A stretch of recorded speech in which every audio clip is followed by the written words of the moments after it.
I guess better later than never, but Series 2 X-Factors are finally out. And today we will look at the cards, talk about the cost, and in general, is this release a little bit too late? Because if you look at the screen again, you clearly can see that they scratched some of the X-Factors because some of them actually says Series 3. So yes, not quite sure what is behind this, but that's just a fact. As you can see, again we have 4 captains and 1 Supercharge X-Factor. The captains will be Leon Draisaitl, Connor Bedard, Sidney Crosby, and Cale Makar. And if you want to flex or Alexander Barkov is your favorite player, then you can also make him. But with what cost? But firstly, let's have a look at the base X-Factors from Series 2. All of them will be at 87 or 88 overall. So again, technically if you're starting out, they all are usable cards. Maybe not for, let's say, champs, but you definitely can use them in offline modes. Let's start with Sam Vatanen. At 5'10", offensive defenseman and defensive boost. If you activate the synergies, straight away you can see quite a usable card. I really doubt that he will get a lot of other cards considering he plays in Europe, but he does have elite edges, so not a bad card. Next one is Troy Terry. Another underrated card, in my opinion, because if you activate sniping forward and power shooting boost, you can see then his shooting is very, very decent. Even at 87 overall, he have 90 speed and 90 acceleration, and even his size is quite decent. Then we have Max Freiberg, right-handed winger with playmaking forward and pinpoint shooting boost. With unstoppable force, this card is probably much more usable. 90 speed, 90 acceleration, same as previous cards, and the shooting and hands are okay. We also have Logan Cooley, who is actually a surprise for me. Playmaking forward and agility boost with ankle breaker. Another usable card, but probably you could just make any other MSPs considering how much they cost. Then we have Gavin McKenna. Actually surprised to see this card because playmaking forward and speed boost at 88 overall. If you activate the speed boost, you can get his speed up all the way to the 94. Considering the shooting is all about 93 and he also have unstoppable force and the hands are very, very good for his size. Definitely a usable card if you are a fan of the juniors. Matty Beniers as well with two-way forward and playmaking boost and close quarters as a zone ability, 90 speed, 89 acceleration, the shooting all 90s and the hands are pretty much 90s as well. You can also use him in a center position because 91 faceoff is also really good. And then out of nowhere, Kirill Kaprizov is getting a base X-Factor. Why is he not one of the captains? But I guess, you know, he recently get a champs card, so probably that's the reason. Sniping forward and agility boost with zone ability, elite edges, 91 speed, 91 acceleration, shooting all about 91 and hands all about 92. And then the card we already knew will receive a base X-Factor is Bowen Byram. Two-way defenseman and acceleration boost, 91 speed, 92 acceleration, slapshot accuracy and wrist shot accuracy is only 82, but slapshot power and wrist shot power at 90. The hands also decent, the defensive awareness is 92 if you activate the synergies, and stick checking also goes up all the way to the 93. But now let's have a look at our captains, because same as Series 1 we have 4 of them, and we will start with Connor Bedard. Starting at 90 and you can upgrade him all the way to the 91, just pay attention to the cost of it. It would cost you 4 X-Factor tokens. I'm pretty sure that's more than it was before from 90 to 91, but if I'm wrong let me know down in comment sections below. Sniping forward and pinpoint shooting boost, superstar ability Shock and Ave and Make It Snappy. Same as Series 1, you have to pay for these abilities. His shooting, no need to say then, is insane because wrist shot accuracy and wrist shot power is 99, slapshot power 93 and slapshot accuracy 97. His speed and acceleration is 92, agility 97 and balance and endurance is 90. The hands, really good. You could technically even use him in a face-off position because 89 face-offs, not bad, but you really need to be good on the draws. But his size, so I probably would use him on a wing instead considering his shooting. The next one is card I was asking for a long time, Leon Draisaitl. Not sure why it took them so long to actually release him, but you can get him all the way to the 91 as well. Sniping forward and pinpoint shooting boost with 1T and zone ability will be Make It Snappy. 99 wrist shot accuracy if you activate the synergies, wrist shot power is 95 and slapshot accuracy and slapshot power is 99 and 94. 92 acceleration and 92 speed. Love to see then he can actually skate. 91 agility and balance and also endurance. No need to say then even hands are good and the face stats are also 90, so usable card. Now let's go to the Cale Makar, which you can upgrade all the way to the 92, and that means he also have more superstar abilities, but the synergies will be offensive defenseman, agility boost and power shooting boost. Superstar abilities elite edges, quick pick and zone ability will be heat seeker. Love the combo, don't take me wrong, would probably prefer shutdown instead of the quick pick if you let's say have elite edges and heat seeker. If you didn't make his let's say team of the year card, this is a really good alternative, and I actually like the stats more on his X-Factor than on his team of the year, but you will need to pay for abilities. Speed and acceleration is 95, the agility is 99 if you activate the synergies, and the balance and endurance is 91. Shooting, really good. Again, it's a defenseman, and considering he have a heat seeker, you probably will score a lot of goals. The hands are all about 91. Okay, everything is pretty much 97 except the hand eye. Defensive awareness is 94. Yes, the body checking is low, but again, you are are not making Cale Makar to do the hits.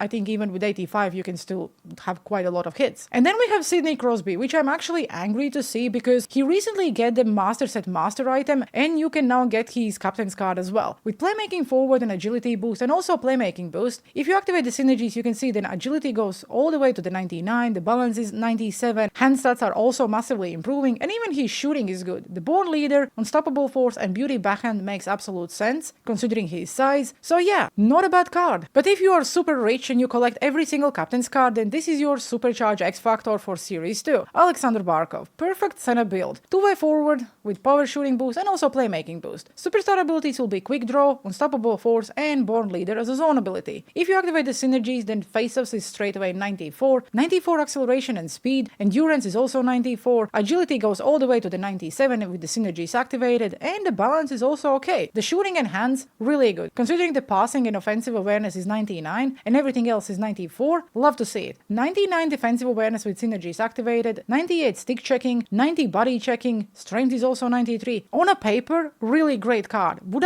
like to have this card on my team? Absolutely, because he's 6'3", 215, so like I said at the beginning, perfect center build. And I know there is a lot of fans for Alexander Barkov, but the cost of these cards, because remember when they released the Series 1 in the beginning of the game, we knew that it will be expensive because we didn't really had any other chase cards at that point outside of hologram icons. And if you wanted to have, let's say, a competitive team, the only option at that point was to go and make Series 1 X-factors, and that's pretty much what everyone did. But now with all the MSPs out, are these cards actually worth it? Because if you remember, in Series 1 to make one base X-factor, you needed to trade in 3875 plus overall cards, and that was a lot at that point in the game. Now, technically, it's cheap, because at the beginning of the game, Connor McDavid was around 6 millions to make from scratch. But now everything changed, because you only need to trade in 22 cards. But unfortunately, this time it's 82 plus overalls. And to be honest, I was actually surprised to see it, because at first it looks like a lot. Obviously, a lot of people who are not interested in making any of these cards will probably just make a lot of coins. Because if you look into Auction House, then you cannot even find a single 82 plus overall card around 3,500. In the morning when I was checking out the content, they were going for around 3,500 coins. And I think the prices will drop a little bit because now obviously the market will have this like spike and then it will go down again. But let's say 3,500 is how much it costs. And if you want to make it from scratch, then one base X-factor, even at 87 or 88 overall, would cost you 77,000 coins. After that, you need to make all 8 if you want to, let's say, make one of the captains, which is Sidney Crosby, Cale Makar, Draisaitl, or Bedard. And that means one captain would cost you 616,000 coins. Like, that's a lot for an 82 overall card. But don't worry, if you want that Barco, it only would cost you 2.4 million. Sounds cheap. I know not everyone will make these cards from scratch, and a lot of people probably have quite a lot of 82 to, let's say, 84 overall cards already in their collection. Or let's say, if you're opening packs and you're getting these lower overall cards, you're thinking, okay, there's really no point of keeping them. But actually now,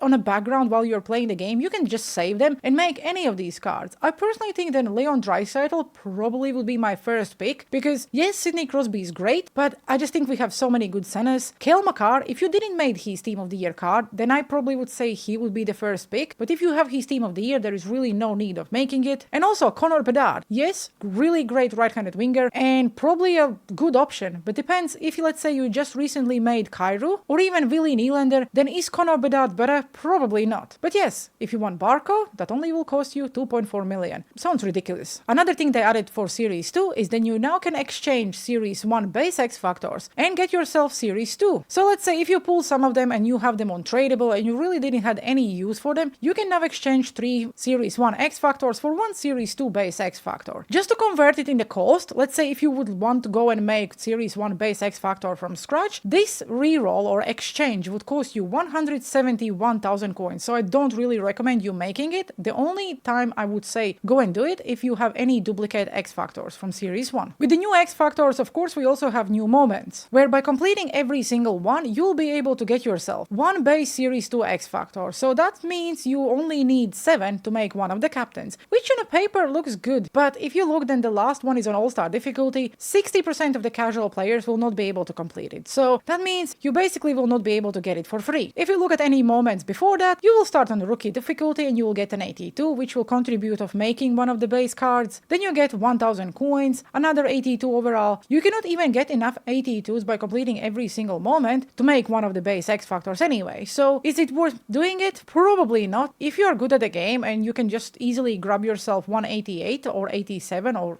I don't know, is it a choice pack? Yes, it is. Then probably why not? Because in the end of the day, you have to do the moments anyway for an extra XP each week. So yeah, I will not do it, but if you can do it, then why not? And of course, with the new X Factors, we also have new pack in the store. Because if you want to spend 195,000 coins, you will get yourself one Series 2 base X Factor. Considering you can make one for 77,000 coins, why would anyone even open this pack? If I'm missing something, let me know. And yes, I can see then you're also getting 3 X Factor tokens and 3 83 plus overall cards, which are all untradeable. So let's say at worst case scenario, you get an 83. They can all contribute of making a base X Factor, but you only get one for 195k. That's quite weird in my opinion. So yeah, as far as I'm not missing a point or something, I don't recommend you opening this pack, but it's an option. For people who recently picked up the game, let's say, and want to make Sidney Crosby, Cale Makar, or anyone, and are wondering which sets actually would give me the most 82s or 83s, so I can actually make one of those X Factor captains, or maybe even work towards that Alexander Barkov. So if I look at the XP sets, most of us were trading in 10 collectibles for an 85 plus choice pack. If you don't want to do that, you can trade in 2 collectibles for 182, and that's a guaranteed. So basically, if you have 10 collectibles, you can get yourself 5 82 plus cards. Pretty much would be almost half of one of the base X Factors. So that's really not a bad value. If you look at any event sets, which I am assuming will not gonna change, then as far as you're not grinding for some, I don't know, let's say cards for any future events, I probably would say then trading in 20 collectibles for 383 plus would be the best option, just because if you have 40 collectibles and previously everyone was going with 40 collectibles, 485s, then now with 40 collectibles you could get yourself 683 plus overall cards. And again, it's not really something I recommend, but it's an option and you always still have a chance of pulling something good. I was surprised to see that we don't have any objectives related to X Factors, and even if you look at the X Factor milestones, there really isn't anything new. So if you completed all of these, and as you can see I didn't complete a single one, you really would not have anything new. I would love to see that with the new series X Factors coming out, they also would reset these milestones so people could at least earn some more coins. But now when you look at any other objectives where you will basically see a random 82 overall player, previously it was like I'm not grinding for an 82, now every single 82 technically have a value. If you want to make coins, there is no better moment than now to actually go and sell all your 82 pluses, because I don't think you will be able to make as much coins as you can now, let's say in 2 or 3 weeks. And same thing goes even about the weekly moments. If you complete every single moment, you usually get these weekly moment player packs. But now let's say if every single pack at least gives you 182, that's like what, 582s you can get in like 15 minutes at best. So yes, I really recommend everyone doing these weekly moments, because in a longer run you can actually make yourself some of the cards for the future, because I know a lot of people probably will leave the game now when MLB is coming out very soon, and if you make any of the X Factors, it technically guarantees that when you are coming back you can just upgrade them. So yeah,